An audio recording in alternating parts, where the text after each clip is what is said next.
Pluie de missiles depuis Gaza vers Israël. L'armée israélienne en riposte cible des positions militaires du Hamas et du djihad islamique, comme si l'histoire ne s'était pas arrêtée depuis l'opération Bordure Protectrice en 2014. Le haut-commissaire aux droits de l'homme à Genève des Nations Unies a déclaré que les infiltrations n'étaient pas dangereuses et pourtant il suffit de regarder ici le quartier de Shahjaya, l'un des bastions du Hamas, 400-500 mètres plus loin, la localité de Nahal Oz. Nous en parlerons avec nos invités de la situation du post-trauma, de toutes ces guerres vécues, mais également de la question militaire. Que faire demain? Dans un instant, mais avant cela, retour en images sur ces dernières 24 heures.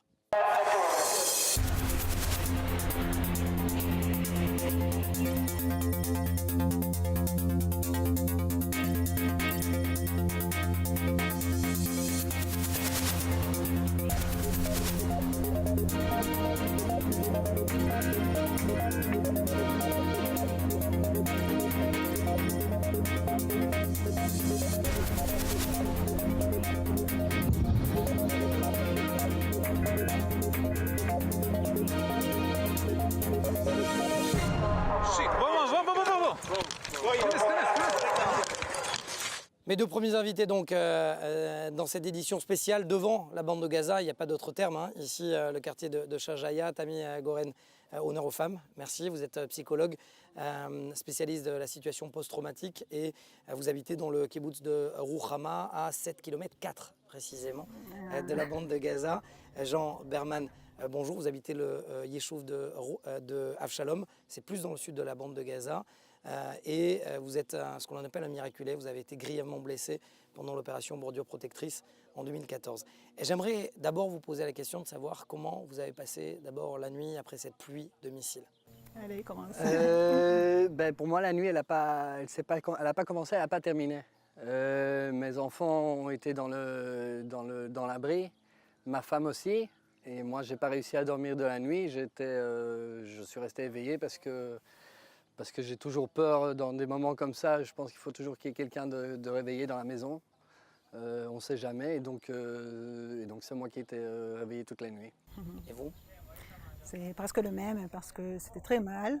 On a eu souvent des bruits tout le temps, et les alarmes tout le temps. Alors on était dans le bruit. C'est pas vivable. C'est pas vivable cette situation. Non, c'est pas vivable et c'est pas viable non plus. Explication?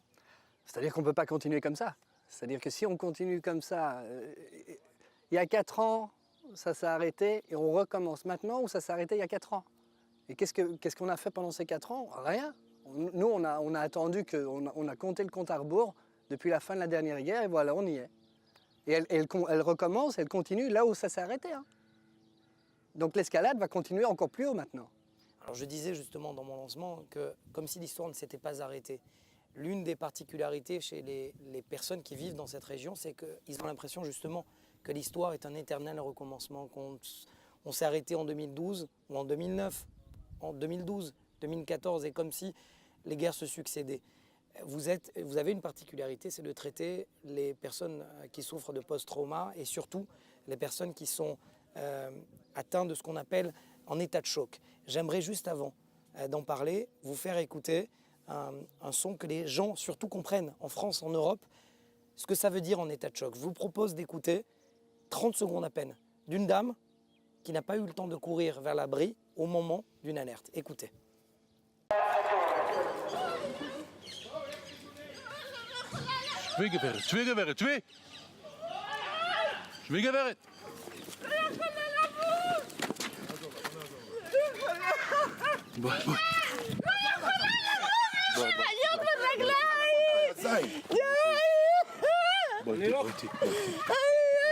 בסדר, לאט לאט, לאט לאט. יש לי בעיות ברגליים. הכל בסדר, הכל בסדר, אנחנו איתך, הכל בסדר. Tami Goren, une dame qui crie et qui a l'impression de mourir à chaque instant. Comment on la traite? Comment on lui dit c'est pas grave? Et d'abord, la gravité, c'est grave. C'est grave parce qu'elle pense tout le temps que ça continue. Et ce qu'on fait, d'abord, on doit de la calmer et de revenir de sa vie. Mais c'est grave. Cette situation ici, c'est pas. Si on avait parlé des années avant que le post-trauma c'est un seul un événement, ici ça continue de temps en temps. Et puis il y a des pays, il y a des prix qu'on doit payer à ça. Et les prix, c'est tout le temps d'être en alerte. On est tout le temps avec l'alerte. On me racontait récemment qu'un enfant ne pouvait pas avoir un réveil dans sa chambre parce qu'à chaque fois qu'il entendait ce cri strident du réveil, il avait l'impression que c'était une alerte. Est-ce que c'est vrai? C'est très vrai. C'est très vrai. Vous savez, les enfants, c'est le groupe qui souffre le plus. Et il y en a beaucoup de cauchemars, et des régressions de conduite. Et ils sont très, très clochés avec leurs parents. Et leurs parents aussi ne savent pas de quoi faire. Alors vous pensez tout le temps que vous pouvez continuer, mais c'est dur tout le temps. On doit... Alors, vous parlez des enfants, j'imagine que vous avez été grièvement blessé. Vous avez d'ailleurs avec vous apporté l'objet de cette blessure. Oui. Racontez-nous d'abord comment vous avez été blessé, Jean. J'ai été blessé fin 2014. C'était la fin de la guerre. Les soldats étaient déjà sortis d'ici. Le chef d'état-major a fait un très beau discours qu'on s'en souvient ici sur nos anémones ici de la région, sur les fleurs rouges que nous avons. Et il avait dit que nous pouvions rentrer et attendre que notre région fleurisse à nouveau. On est revenu et le 21 août, j'ai fêté l'anniversaire de mon fils, Annie Rose. Et pour la première fois de l'histoire, le Hamas a tiré 12 mortiers, dont un de ceux-ci, en 2 minutes, dans le kibbutz. Alors un mortier, quelque chose comme ça qui tombe, c'est un bruit infernal, c'est tout le sol qui tremble. On est dans l'enfer. Alors quand il y en a 12 qui tombent en 2 minutes, c'est inimaginable. C'était la première fois qu'ils faisaient une telle opération. Ils avaient le but de tuer, hein. Ça c'était bien sûr, bien clair. Parce qu'il faut le comprendre, un obus de mortier comme ça tue. Ah, ça tue, c'est les mêmes que nous. C'est les mêmes que l'armée israélienne utilise, un mortier de 120 mm, ça. C'est exactement les mêmes. La même fabrication, les mêmes choses. Donc, sauf qu'il y en a un qui vise des terroristes et l'autre qui vise des civils. Ouais, ça, je parle du mortier en lui-même, bien sûr. Et donc ça tue, évidemment que ça tue. Et ça tue encore plus qu'on n'a pas de parade à ça. Donc nous, ici dans la région, on est entre 0 jusqu'à 5 secondes pour se mettre à l'abri. 5 secondes si on a de la chance. Ça veut dire quoi? Ça veut dire quoi? Vous habitez à Ruhama à 7 km. Vous habitez à Avshalom qui est un peu plus près, qui est à 3 km si je ne m'abuse de la bande de Gaza. Ça veut dire que maintenant, là, le quartier de Shajaya, c'est l'un des bastions du Hamas. Sans rentrer dans la panique. Si jamais ils tirent un obus de mortier, là où on n'a pas le temps. Shema Israël, c'est tout ce qu'il te reste à dire. Et si tu as le temps de le dire, c'est déjà bien. Ouais, ouais. Est-ce que vous comprenez le fait que les Européens ne le comprennent pas, que les médias internationaux ne comprennent pas la situation dans laquelle les civils israéliens sont plongés? C'est horrible parce qu'on est tout le temps en danger ici, tout le temps. Et on essaye tout le temps de vivre dans cette belle région. Vous voyez, au jour de calme, c'est magnifique ici. Mais quand on a l'escalade de la situation, alors c'est horrible. Il y en a des gens qui aillent ailleurs. Alors, mais on aime cette région. Oui, c'est ça ce qui est surprenant, c'est que certains partent. Et l'un des responsables de kibbutz me disait que le plus gros problème dans la région, c'est plutôt de trouver de la place pour les nouveaux couples. Comment vous expliquez? Vous êtes psychologue, j'imagine qu'on vient vous voir aussi. On vous dit, vous êtes sûr, Tammy, que je peux habiter ici? Qu'est-ce que vous leur répondez? Je leur réponds que ce n'est pas sûr. Je ne peux pas leur garantir que c'est sûr ici. Mais je peux leur dire que notre communauté et notre région ici, il est on a de belles époques et on aime vivre ici, on aime vivre avec les gens. Et c'est ce qu'on fait. Moi, je travaille dans le centre de résilience et c'est de l'organisation israélienne de trauma. Et ce qu'on fait, on s'occupe des gens particuliers, mais aussi à la population entière. Et on voit ce que les gens veulent, ce que les gens cherchent. et on leur donne ça. La culture Si de je- la vie, si je puis me c'est permettre. le mot de la conclusion justement, le poids de la vie, la volonté de vivre face à celle de mourir ou de tuer, ou celle de mourir, c'est ça qui vous anime justement? Vous savez, cette région, elle est particulière. 95% du temps, c'est le paradis. Et il reste 5% du temps où c'est un petit peu l'enfer. Le problème ici, c'est que, comme l'a dit Tamar, c'est que ça change en une fois. En un coup, la donne devient l'inverse et c'est 95% d'enfer pour les 5% de paradis qui restent. Alors effectivement, nous, cette région, elle est fort particulière parce qu'il y a eu, avec toute l'histoire qu'on a eue, les communautés sont très soudées, très fortes l'une avec l'autre. Et le fait qu'on reste ici, c'est parce que c'est notre maison et qu'on aime et qu'on travaille notre terre. C'est la région la plus agricole d'Israël, il ne faut pas l'oublier. Les gens ici sont agriculteurs, ils travaillent leur terre. On a un amour pour la nation et pour la terre et un sionisme très grand. Et c'est pour ça que beaucoup de gens, malgré la situation, continuent à venir, à s'installer ici parce qu'il y a quelque chose en plus. On peut vivre une vie familiale, même si effectivement on a toujours une petite lumière dans la tête qui est allumée et qui clignote. Parce que justement, en un coup, ça peut changer et devenir 95% d'enfer. Et c'est ça qui est difficile à gérer avec les enfants aussi. C'est qu'on aime la vie. Et les enfants aussi aiment la vie.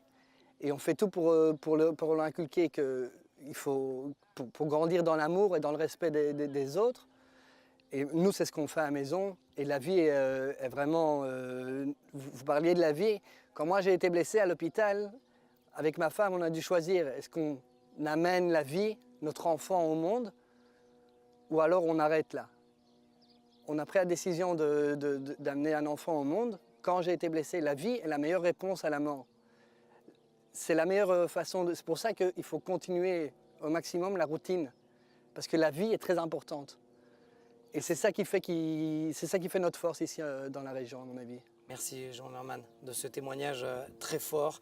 Tammy Goren également, et bien sûr, je vous souhaite pas d'être au chômage, mais en tout cas de voir le moins d'enfants post-traumatiques possible. Hélas, Et de continuer pas à travailler possible ici. que Ouais. pour de bonnes nouvelles. Merci. Merci à vous. Merci à vous.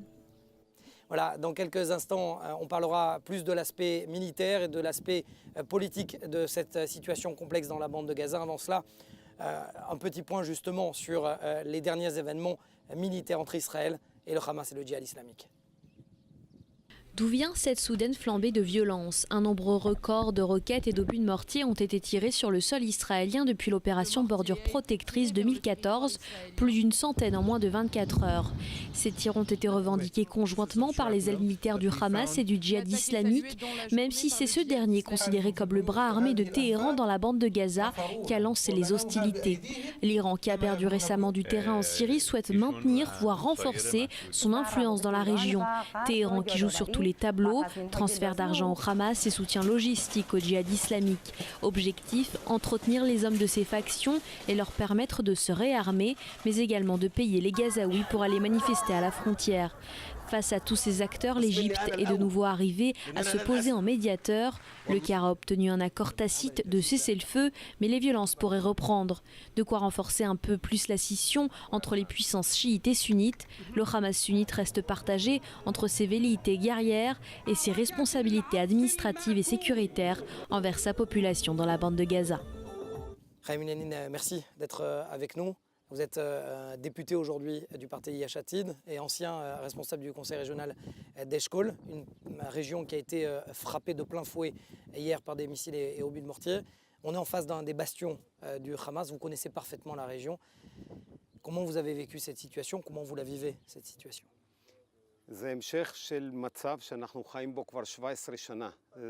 Il s'agit de la suite d'une situation que nous vivons depuis 17 ans, une sorte de guerre d'usure, dans laquelle il y a parfois des escalades, mais aussi des moments d'apaisement et de calme. Hier, le Hamas a tiré des obus de mortier sur nos lignes avancées, au point où il a fini lors de l'opération Bordure Protectrice. Mais la riposte de Tsahal ne s'est pas faite au même point, car nous n'avons pas ciblé les responsables du Hamas, ni même leur organisation, et ils ont continué à bombarder. Cette situation n'est pas symétrique. Le Hamas nous fait entrer dans les abris et maintenant, il nous dit même quand il faut en sortir, lorsqu'il décide de ne plus tirer. Et que dit le cabinet de sécurité ?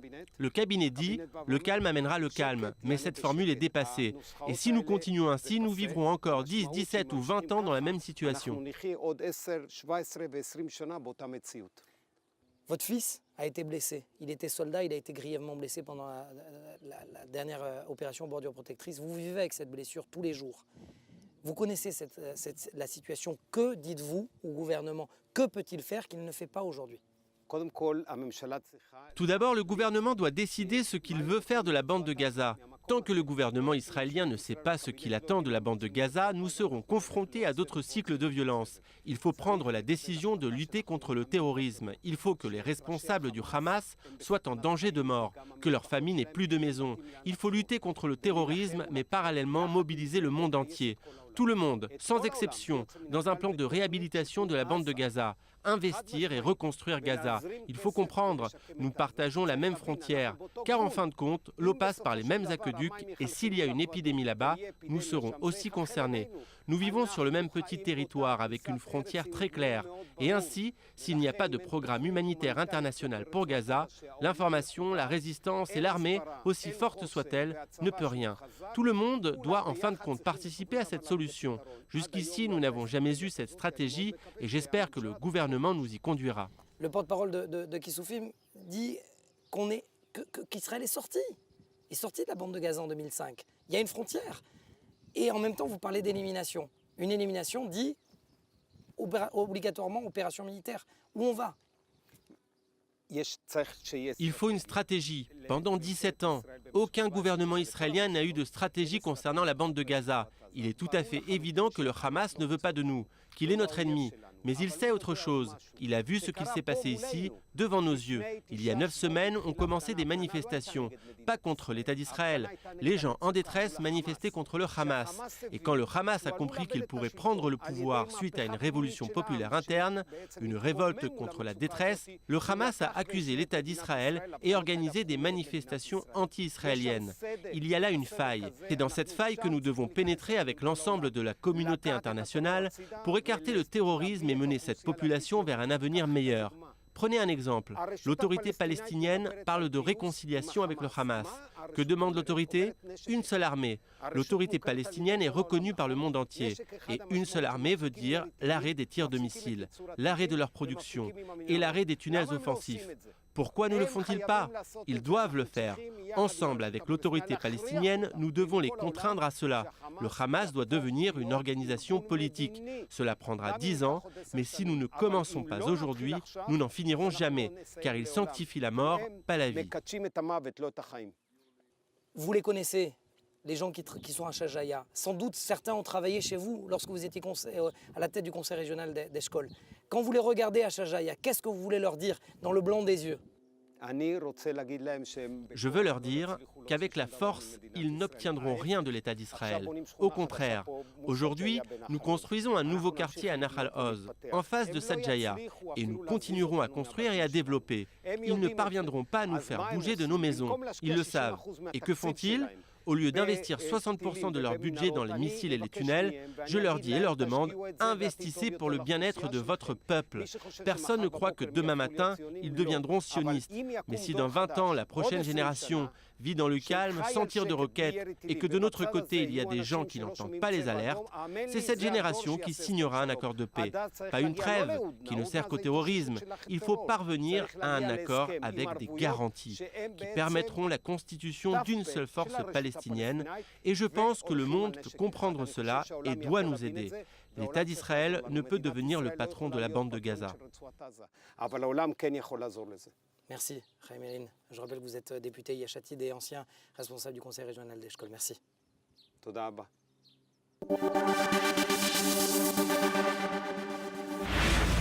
Mon dernier invité, colonel Meir Dan, colonel de réserve de l'armée israélienne. Vous connaissez bien. Oui, très bien. Pas pour de bonnes raisons, malheureusement. Il y a eu une période où c'était pour de très bonnes raisons et malheureusement aujourd'hui ça a complètement tourné. Quand on dit Shajaya, bastion du Hamas, ça veut dire quoi? C'est-à-dire que c'est faux parce que toute la bande de Gaza c'est le siège de Hamas. Et si vous voulez vraiment le quartier général de Hamas c'est au-dessous de l'hôpital de Shifa. C'est là qu'ils se terrent? C'est là où ils s'enterrent à chaque fois qu'ils commencent une vague telle qu'on a supporté hier. Vous parlez Pardon. Non, vous parlez de bêtises, mais Ouais. parce que pourquoi vous parlez de bêtises? Il faut le comprendre aussi.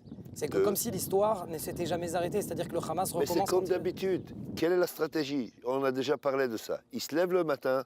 Quelle est la stratégie? Mis à part mettre le peuple d'Israël dans l'eau, à la mer. Mis à part ça, quelle est la stratégie?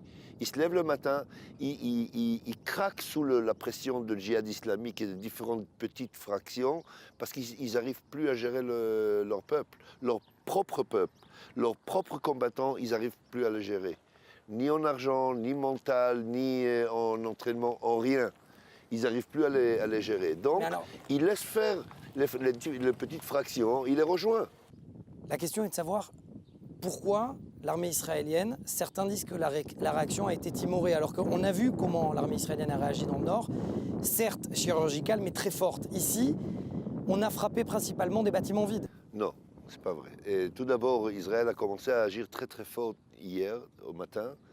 Jusqu'au mi-journée, Israël a commencé à s'organiser et commencé à attaquer des adresses très précises qui ont fait beaucoup de mal.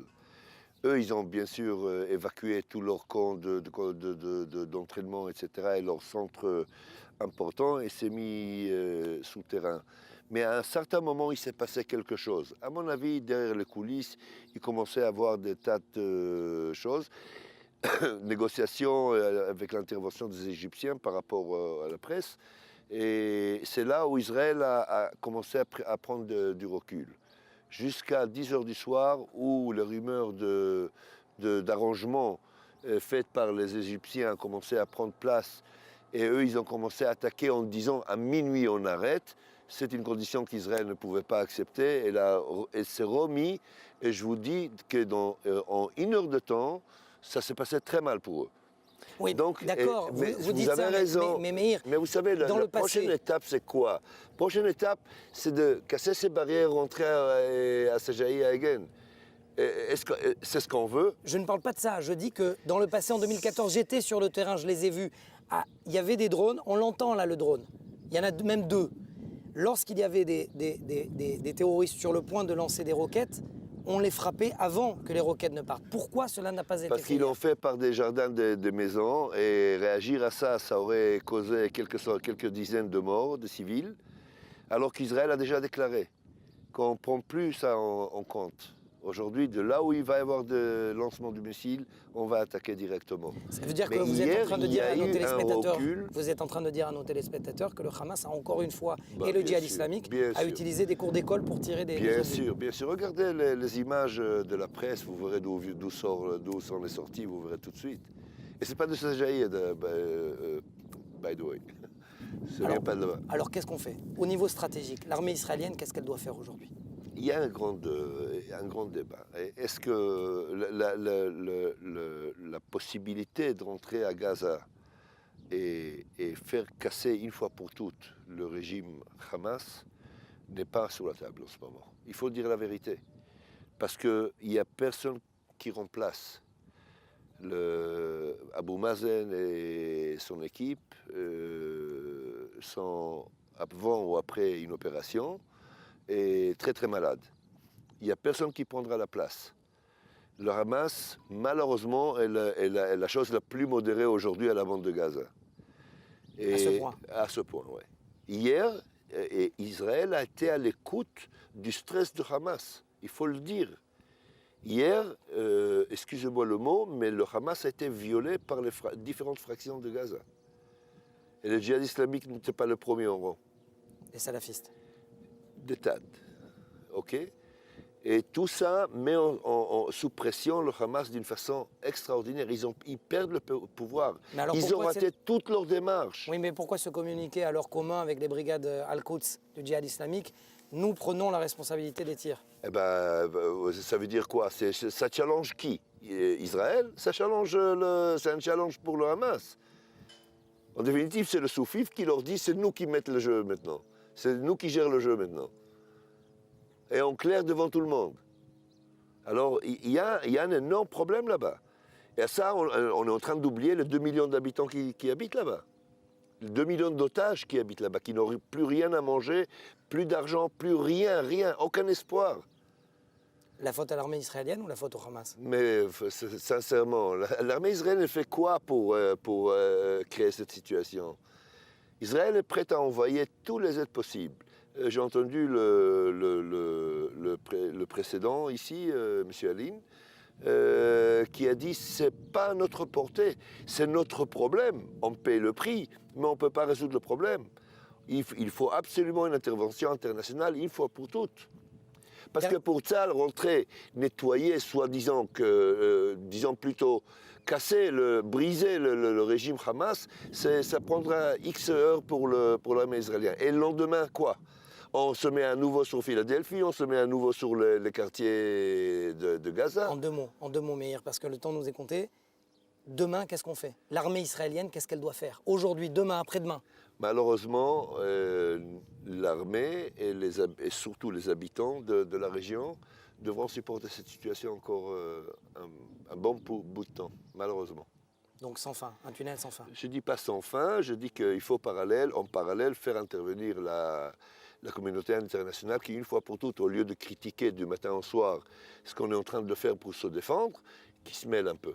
Et une intervention internationale ici, aujourd'hui, elle est obligatoire, de tous les points de vue, obligatoire. Merci. Et ça contient tout le monde. Merci, colonel de réserve Meir Dahan, d'avoir été avec nous. Voilà, c'est la fin de cette édition spéciale consacrée à la situation complexe dans la bande de Gaza. Je vous retrouve depuis donc nos studios de Tel Aviv la semaine prochaine. Bonne semaine à tous et surtout, on espère le calme ici, dans ces localités en bordure de la bande de Gaza.